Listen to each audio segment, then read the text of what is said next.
Fala galera, aqui é o professor André, dando continuidade às nossas aulas de filosofia. Hoje, finalmente, concluindo então este grande tema, ou esta grande parte da história da filosofia, chamada filosofia antiga. O subtema é justamente a filosofia helenística, e nós vamos dividir essa nossa apresentação em duas partes. A primeira parte, um breve contexto histórico sobre o helenismo, e a segunda parte, as filosofias helenísticas propriamente ditas, ok? Sobre o contexto histórico, o importante é a gente frisar que a Grécia, no período clássico, ela estava enfraquecida internamente, baseada nas lutas internas que a Grécia travou entre si, alternando os poderes entre as três grandes principais cidades-estados, né, que era Atenas, Esparta e Tebas. Na verdade, essas lutas internas tinham um grande foco que era quem representaria melhor a liderança contra os persas, tá? Mas isso é a passagem das guerras anteriores, isso lá no contexto histórico, ok? Então, devido a esse enfraquecimento interno, uma outra cidade, né, uma outra região da Grécia, cresce os olhos sobre o território grego. E é justamente uma cidade já conhecida nossa, que é a cidade da Macedônia, a cidade de Aristóteles, mas que também é a cidade de Filipe II, que era o rei da Macedônia. Então, Filipe II, ele quer dominar a Grécia, aproveitando desse enfraquecimento interno, e em 338, então, ele dá início a essa fase expansionista, chamada helenismo.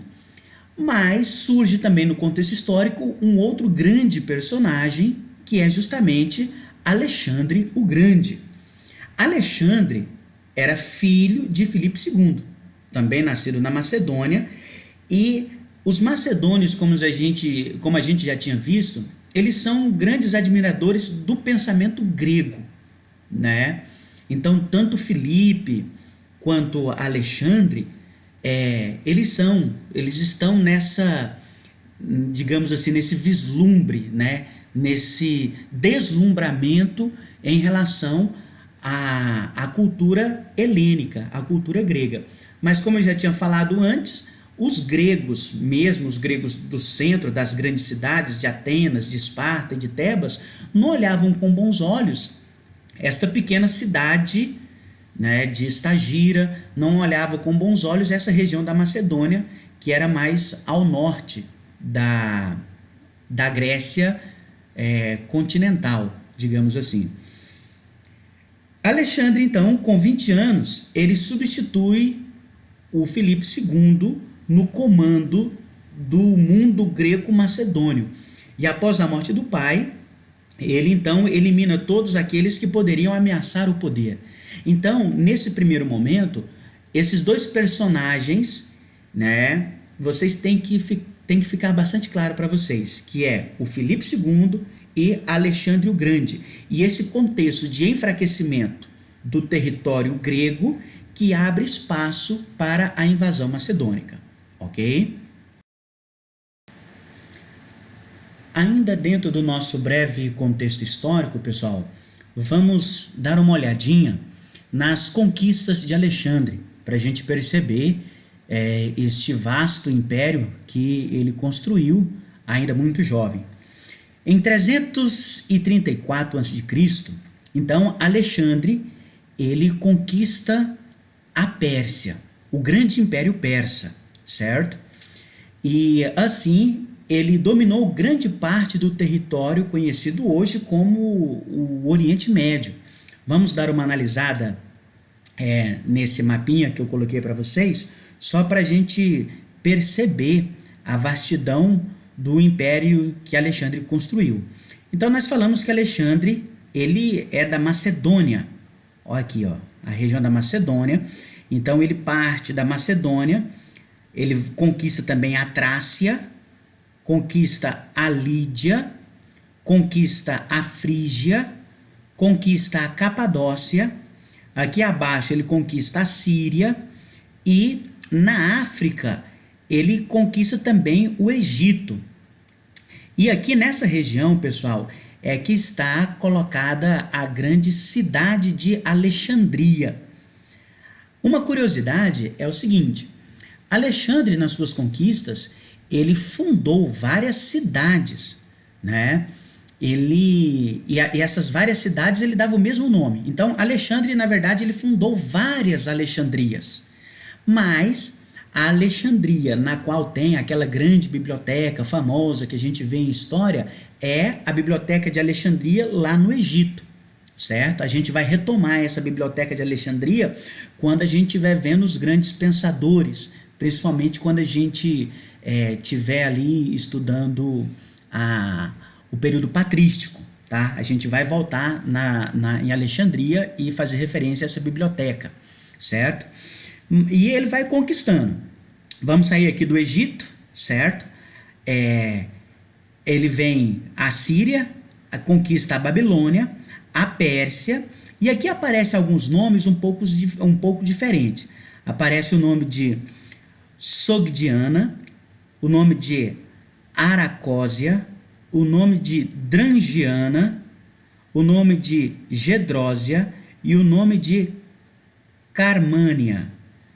Mas o que importa a gente perceber é essa fronteira aqui, ó, já para chegar às Índias. Então, esse é as grandes conquistas que vai formar o Império de Alexandre, ou o Império Macedônico, certo?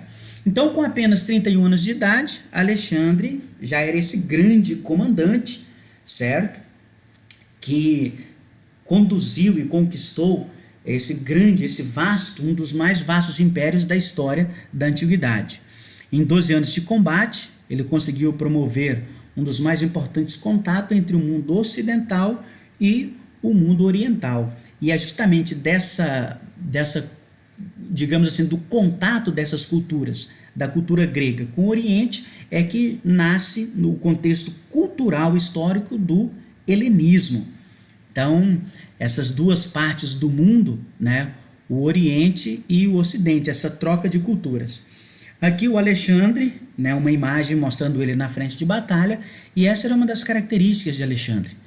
Ele ir para frente mesmo, né? Ele não só dava ordens, mas ele lutava à frente do seu exército. E isso deu a ele essa grande fama de grande conquistador, né? Isso empolgava muito os seus generais e os seus soldados também nas suas grandes conquistas. No próximo slide, nós vamos dar uma analisada agora em alguns termos importantes, né? Distinguir Hélade, helenismo e helênico.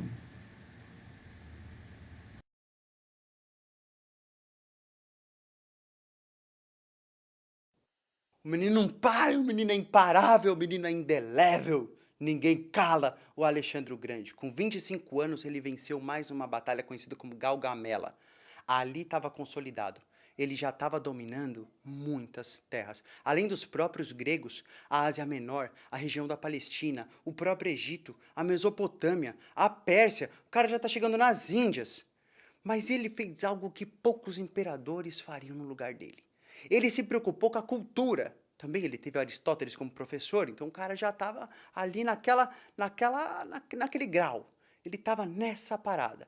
Eu quero misturar as culturas, os costumes. Eu vi tanto costume bonito, ele como viajante, né, quase um mochileiro de luxo, ele viu muita coisa diferente. Então ele falou, nossa, ia ser tão legal esse tipo de arte lá na Grécia, ia ser tão legal esse livro sendo lido lá na Pérsia. E aí ele tenta fazer uma fusão cultural e ele tem sucesso com isso. Ele consegue fazer vários costumes, vários instrumentos, não só material. Ele não leva só as coisas de um lugar para o outro, ele leva também, mas ele leva o conhecimento de um lugar para o outro, livros, ideias, livro mais pergaminho. Ele até constrói bibliotecas. Essa mistureba toda cultural entre pessoas da Grécia e pessoas do Oriente tem um nome próprio, e é ele que mais cai em vestibular. Então, se você é do perfil que tá aqui porque quer passar em alguma prova maluca, fica esperto nessa palavrinha aqui, esperto, né? Nessa palavrinha aqui, tá legal? Que é helenístico. O que é isso? É a cultura que o Alexandre o Grande conseguiu fundir, né? Então, com elementos da Grécia, elementos gregos e elementos orientais. E por que chama cultura helenística, essa fusão das duas culturas, né? Da oriental com a grega? Porque a cultura grega já era conhecida como helênica. Aliás, segredo. Se você falasse para um grego, ei, grego, ele ia falar, hã? Tá falando comigo? Eu não me chamo grego, eu sou um heleno. Então, para eles eram helenos. Se ele era heleno, a cultura do heleno era helênica. Só que a cultura helênica do grego, quando misturava com a cultura lá do Oriente, não é mais helênico, é helenístico. Então, se for mais pomposo, se for mais longa a palavra, é porque está misturado. Se for só helênico, fechou helênico, grego. Helenístico, aí já tem a mistura com a cultura oriental. Mas também não é bom achar que era fácil para ele governar todo esse império, porque ele tinha que dar ordens para que os funcionários cumprissem essas ordens e dissessem para outras pessoas cumprir, dissessem para outras pessoas cumprir. Tinha alguém que às vezes não queria cumprir. Então não era fácil governar toda essa galera. Ele tentava fazer essa integração cultural para mostrar nos territórios novos que ele tinha respeito por aquelas culturas. E muitas vezes ele conseguia demonstrar esse respeito, outras vezes não. Outras vezes os próprios macedônicos ficavam chateados com ele porque falavam assim, ora, a gente atravessou tantos lugares diferentes, correu tanto risco de vida, para a gente chegar aqui e respeitar a cultura da galera, nós somos superiores a eles, vencemos eles. Queremos dominar essa galera. Queríamos obrigar eles a fazer nossas coisas. E o Alexandre Grande dizia, não, cara, mas tem que segurar a onda e tal, não sei o quê. Então, essa questão era muito difícil para ele. Manter essa integração cultural não necessariamente foi fácil. Mas lá, e o Alexandre Grande só foi parar lá na fronteira da Índia porque o próprio exército falou, cara, não dá mais. A gente está morrendo aqui, a cada dia morre uma galera, não dá. E aí aconteceram algumas tragédias também. Um grande parceiro dele, conhecido como Hefestos, né? Esse cara morreu. Ele ficou mal, Alexandre o Grande, e aí depois a gente sabe muito pouco sobre a morte dele, que foi muito precoce. Ele morreu no ano 323 a.C., então ele só tinha 33 anos. Diz a lenda que ele nem mesmo conseguiu ver o próprio filho, né? Ele teve um filho com uma mulher oriental, né? Com a Roxana, e aí ele não conseguiu, ele, viajante que era, não conseguiu voltar para vê-la. Quando ele morre, também aí é cheio de mito, mas parece que mataram qualquer parente próximo de Alexandre o Grande, qualquer irmão ou filho que ele tivesse ia ser morto. E aí aquele grande império dele foi dividido em 4 partes. Ficou um líder, né, tomando conta do território da Grécia, outro líder tomando conta do território do Egito, outro líder tomando conta do território onde hoje é a Turquia, né, que eles chamavam de Ásia Menor, e outro líder tomando conta da Ásia Central, que hoje seria o Irã, né, a região da Pérsia. Então esse território é todo dividido e o Alexandre o Grande se foi. Mas ele deixou todo um costume diferente, inclusive muito historiador diz que se a gente sabe de tudo que aconteceu na Grécia, é por conta dessa expansão militar e cultural do Alexandre o Grande, senão a gente não saberia. Olha a importância do cara levar o conhecimento de um lugar para o outro. Está aproveitando essa oportunidade? Porque que isso a gente consegue fazer igual Alexandre o Grande. A gente pode não conseguir dominar tantos territórios igual ele, a gente também não quer se envolver em treta igual ele se envolvia, mas a gente consegue divulgar conhecimento igual ele divulgava, como professor, compartilhando o vídeo do Se Liga Nessa História. E aí, segunda-feira, a gente tá aqui cada vez mais loucão, mais animadão. Demorou? Então é nóis, até segunda-feira que vem. Passando agora à segunda parte da nossa exposição, nós vamos nos dedicar e aprofundar as filosofias helenísticas e greco-romana, ou seja, as correntes filosóficas propriamente ditas. Vamos analisar esse quadro que eu preparei para vocês? Olha só, lá em cima, na parte branca, eu dividi bem didaticamente o quadro em 2 partes, né? Na primeira, as filosofias helenísticas, e na segunda parte, ainda é filosofia helenística, mas o pensamento greco-romano, mais voltado para Roma, tá ok? Olha só, dentro das filosofias helenísticas, nós temos a primeira corrente é o epicurismo, certo? A segunda corrente é o estoicismo, a terceira é o ceticismo, a quarta, o cinismo. Vocês vão encontrar em alguns materiais também uma quinta corrente, muitas vezes chamada de ecletismo. Essa corrente aqui, ó, eu coloquei um asterisco, por quê? Porque ela vai estar vinculada também ao pensamento greco-romano, principalmente a esse carinha aqui, ó, a esse filósofo chamado Cícero, certo? Que era eclético. O estoicismo eu também coloquei um asterisco, certo? Por quê? Porque também vai ter um grande expoente no pensamento greco-romano, que é o Sêneca. Eu coloquei aqui, ó, o asterisco, né, estoicismo romano. E por fim, eu coloquei ainda uma sexta corrente chamado neoplatonismo, vinculado a esse carinha aqui, o Plotino, tá? Então, nas questões, pessoal, pode aparecer filosofias helenísticas falando essas quatro principais, 1, 2, 3 e 4. Pode aparecer se referindo ao ecletismo também, alguns materiais traz 5 filosofias helenísticas, 5 escolas, certo? E ainda vinculado ao pensamento greco-romano, o ecletismo, o estoicismo com Sêneca e o neoplatonismo com Plotino. Vamos dar uma olhadinha aqui, vamos voltar lá no epicurismo, tá? O epicurismo é a corrente filosófica, a principal palavra dela é o prazer, hedonismo. O principal representante é Epicuro, certo? Por isso a palavra, né, epicurismo, mas pode vir também como hedonismo.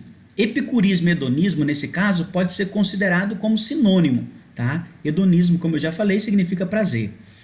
A palavrinha principal em grego é essa palavrinha aqui, ó, ataraxia, que significa o quê? Estado de ausência de dor, né, de perturbação da alma, tá? Então o epicurismo buscava, né, bem resumidamente, o prazer. Lá na frente a gente vai aprofundar um pouquinho essa corrente aqui. O estoicismo, principal representante é o Zenão de Cício, certo? E os estoicos eles procuravam o dever, né? Eles acreditavam que o universo ele tinha uma ordem cósmica, racional, né? O mundo. E as pessoas tinham que viver segundo essa ordem, certo? O ceticismo pode aparecer também como pirronismo, porque Pirro de Élida foi o principal representante. Então apareceu na questão ceticismo, pirronismo, você já vai matar a charada, que são sinônimos, ok? A palavrinha grega principal é essa palavrinha aqui, ó, epoké, que significa o quê? Suspensão de juízo, certo?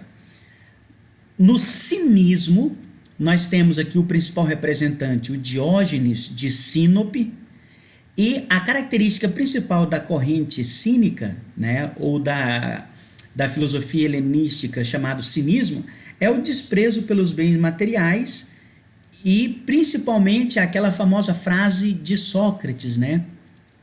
Ou seja, o aprofundamento no conhecimento de si mesmo. Então, o desprezo aos bens materiais e o conhecimento de si, o autoconhecimento, são características básicas do cinismo. Aqui ainda, aquilo que eu tinha falado para vocês, algum material vai trazer o ecletismo, é uma abordagem da filosofia que, ao invés de ter as suas próprias doutrinas rígidas, buscam fazer um consenso, né? Ele busca reunir diversas outras escolas filosóficas, né? Então, por isso a palavra eclético. O ecletismo vai aparecer em alguns materiais, em algumas videoaulas e outras não. Aqui então nós vamos considerar ela como uma quinta corrente, como uma quinta filosofia helenística, porque alguns materiais didáticos trazem essa corrente aqui, tá? Ela não é tão importante como as 4 primeiras, mas ela pode aparecer em alguma questão sim, tá? Vamos passar agora aqui, ó, do outro lado do quadro, o pensamento greco-romano. Por que é dividido, pessoal? Porque aqui são enfatizados principais autores lá já de Roma, né? Do início do Império Romano, podemos assim dizer, né? Depois da morte de Alexandre, né? O próximo império que vai surgir é o Império Romano, né? Ele vai se destacar.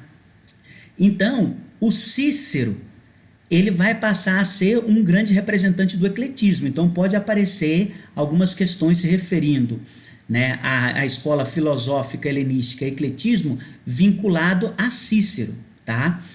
Esse daqui despenca, tá? Aqui o Sêneca, realmente ele é muito cobrado nas questões de filosofia helenística como um representante do estoicismo romano, certo? O fundador da corrente, volta ali no quadrinho, é o Zenão, mas Sêneca é um grande representante do estoicismo romano. Aqui também pode aparecer o autor Plutarco, tá? Foi um biógrafo, historiador e moralista romano, e o Plotino. O Plotino fica fácil você associar porque o Plotino você vai associar ele a Platão. Por isso, ele é o maior expoente do neoplatonismo, uma nova corrente, uma nova abordagem, uma releitura de Platão lá em Roma, chamado neoplatonismo, ok? Então aqui um quadrinho geral das correntes filosóficas. Nós vamos, nos próximos slides, aprofundar epicurismo, ceticismo, estoicismo e cinismo, que são as mais cobradas e aquelas que mais caem nas questões de Enem e de vestibular. Como eu tinha falado antes, aqui aprofundando um pouquinho o estoicismo, certo? Vamos pegar aqui do ladinho. O estoicismo, dois pensamentos básicos. O universo pode ser pensado como um grande organismo, então, se é um organismo, a característica de um organismo é ser encarado como algo vivo. Então, o universo ele estaria dotado de uma alma racional que atua em cada uma das suas partículas, ou seja, em cada uma das suas partes, inclusive o homem.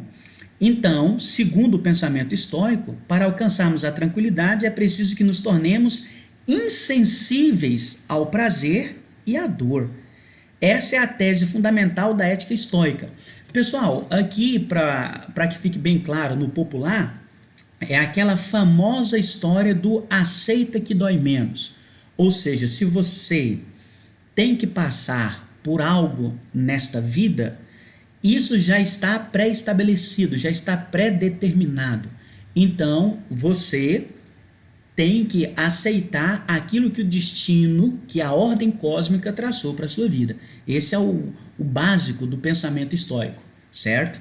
Vamos dar uma analisada ali agora no cinismo, também mais duas palavrinhas que são importantes. A palavrinha autarcia, que ela vem de autarqueia. Significa o quê? Bastar a si mesmo.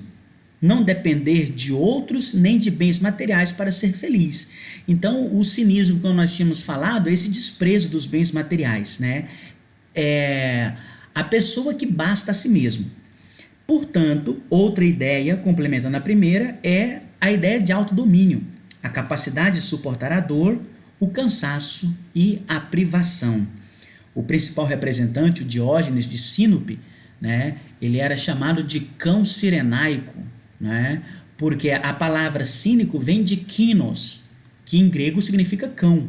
Então eles eram tão desprendidos, desapegados, que eles viviam praticamente como cachorros, né, desprezando tudo, ou seja, comia aquilo que lhe davam, né, e viviam nessa ideia de uma autossuficiência, né, que significando um autodomínio, a capacidade de suportar tudo.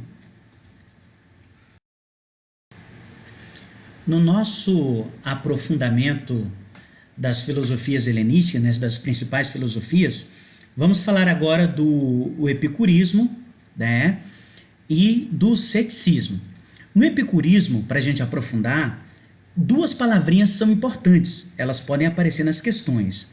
É a palavrinha aponia, que significa ausência de dor corporal, e ataraxia, novamente, aqui aparece, ó. Ataraxia como ausência de perturbação na alma. Então, essas duas palavras, elas podem aparecer. Aponia como ausência de dor física e ataraxia como ausência de dor espiritual, né? Os gregos tinham muito essa noção, né? Principalmente vinda do platonismo, do dualismo entre corpo e alma. Então, na verdade, a ausência de dor física e também a ausência de dor espiritual, né? Podemos assim dizer. Avançando um pouco mais no nosso aprofundamento, o Epicuro, principalmente, ele distinguia esses 3 tipos de prazeres. Olha só, os prazeres naturais e necessários, os prazeres naturais e não necessários e os prazeres não naturais e não necessários.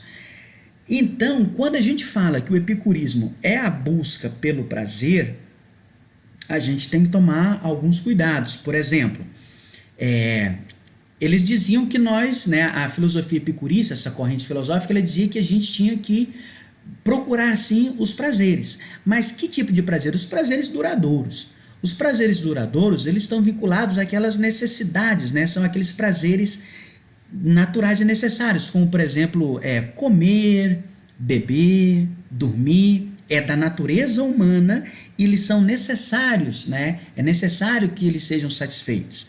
E existem outros prazeres que eles diziam que são naturais, mas não são tão necessários assim. Então esses prazeres a gente deve se afastar deles, certo? E por fim eles vão dizer que nós temos os prazeres naturais e não necessários. Esse daqui a gente tem que manter realmente distância. Então, para que os nossos prazeres sejam plenamente satisfeitos, eles obedecem a essa ordem, né? Os prazeres não naturais e não necessários, como por exemplo, fama, poder. Então eles vão dizer que você correr atrás de fama, correr atrás de poder, isso não vai trazer a felicidade, né? Então são prazeres que devem ser evitados, porque eles não são necessários e também não são naturais do ser humano. A fama, o dinheiro, o poder, por exemplo, certo? Inclusive, essa distinção entre as 3 concepções de prazeres, segundo o Epicuro, elas caem realmente em questões de Enem e de vestibular também. Vale frisar aqui, para a gente finalizar o epicurismo, aquela frase carpe diem, né? Aproveite o dia. Só que essa frase, galera, ela, no sentido epicurista, ela vai justamente, não é aquele prazer momentâneo, né? Não é o carpe diem no sentido de aproveite o momento, né? Aproveite o prazer momentâneo. Pelo contrário, né? Às vezes eu tenho que renunciar a certas coisas momentâneas para ter um prazer duradouro, um prazer que perdura, né, por anos na minha vida. Então, se for preciso renunciar a um prazer momentâneo, né, uma satisfação momentânea por um prazer duradouro, assim eu devo fazer, né? Então, é um carpe diem, um aproveite o dia no sentido bastante amplo, não nesse sentido momentâneo, como muitas vezes é interpretado hoje, né? Aproveite o momento. Sobre o ceticismo, aprofundando ali, também chamado de pirronismo, os 3 princípios fundamentais para a obtenção da tranquilidade são, aos termos gregos, apraxia, inação, ou seja, fica quieto. Se você não sabe de uma coisa, né? Se você não sabe como aquela coisa foi criada, se você não tem não sabe como é que funciona, então deixa quieto. Para que mexer? Apraxia. A segunda palavrinha é a afasia, que é justamente o que? A ausência do discurso. Se você não sabe quem foi que disse, se você não sabe se é verdadeiro, se você não sabe que é falso, o que eu vou fazer? Fica quieto, fica calado, né? Não vou me pronunciar a respeito. E a terceira e última palavrinha importante ali, qual é? Apatia, que significa o quê? Insensibilidade, né? Indiferença entre o prazer e a dor, né? O apático, muitas vezes, hoje em dia, é colocado como no sentido pejorativo, né? A pessoa está apática a tal situação, a pessoa está indiferente a certa situação. Mas muitas vezes a indiferença é a melhor posição possível entre questões que você ainda não tem uma opinião formada, né? Então você fica indiferente. Melhor do que você se pronunciar, se antecipar em se posicionar, em se pronunciar e acabar tomando uma decisão errada. Por isso, essa outra palavrinha aqui, a palavrinha epoqué, que significa o quê? Suspensão de juízo. Ou seja, não vou julgar agora. Agora eu não vou fazer, agora eu não vou falar, agora eu vou ficar indiferente. Por quê? Porque eu não tenho opinião formada, ou seja, eu vou suspender o meu juízo, certo? No próximo slide, a gente preparei para vocês aí um mapinha mental, né? Peguei lá do Descomplica e vocês vão, às vezes, estranhar um pouco a voz, né? Porque é só o mapa mental, mas no próximo slide é isso aí, numa tentativa da gente fazer uma síntese, né, dessas principais correntes helenísticas, ok?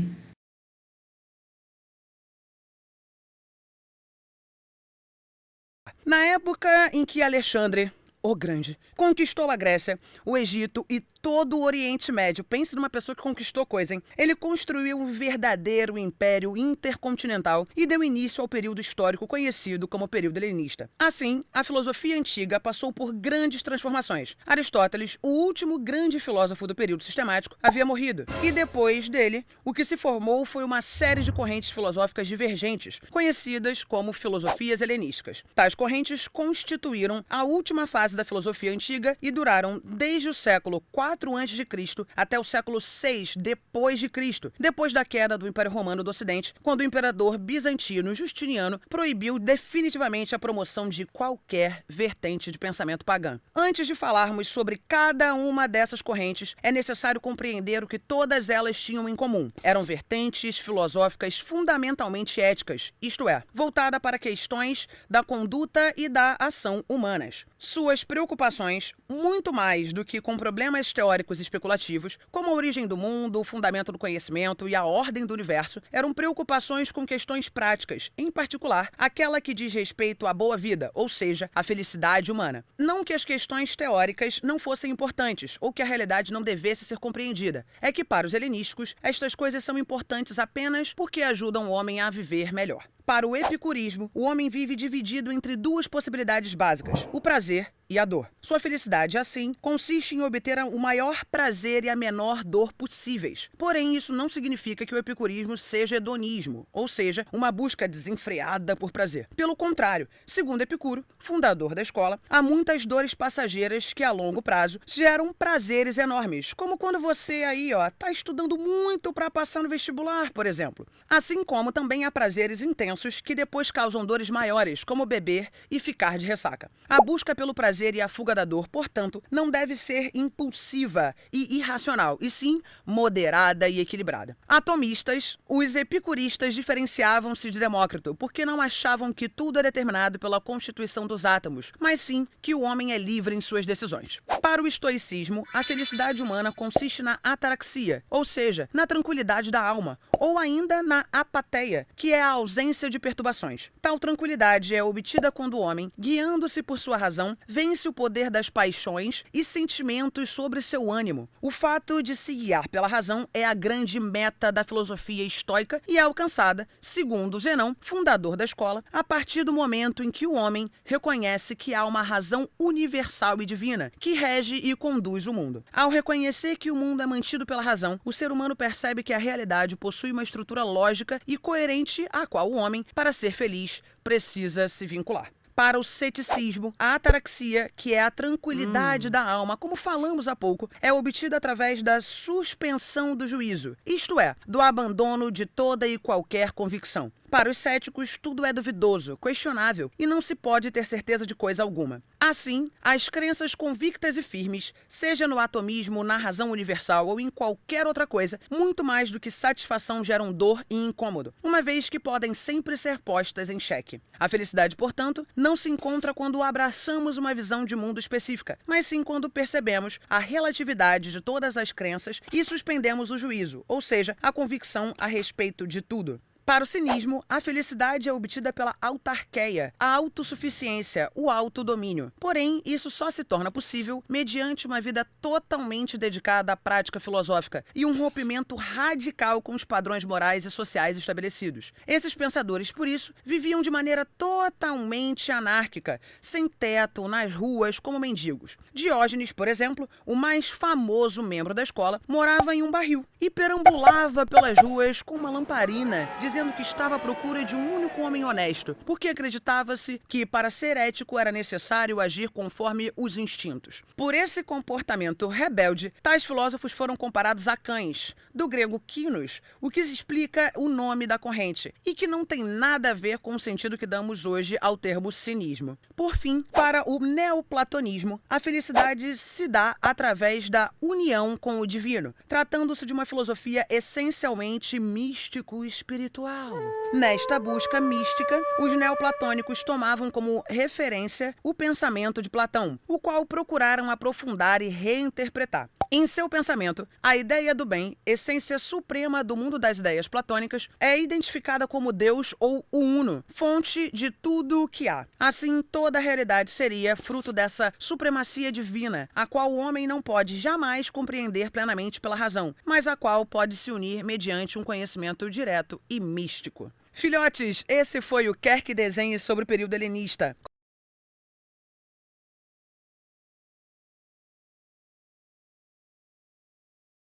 Aqui, pessoal, somente as referências que nós utilizamos para montar esse vídeo.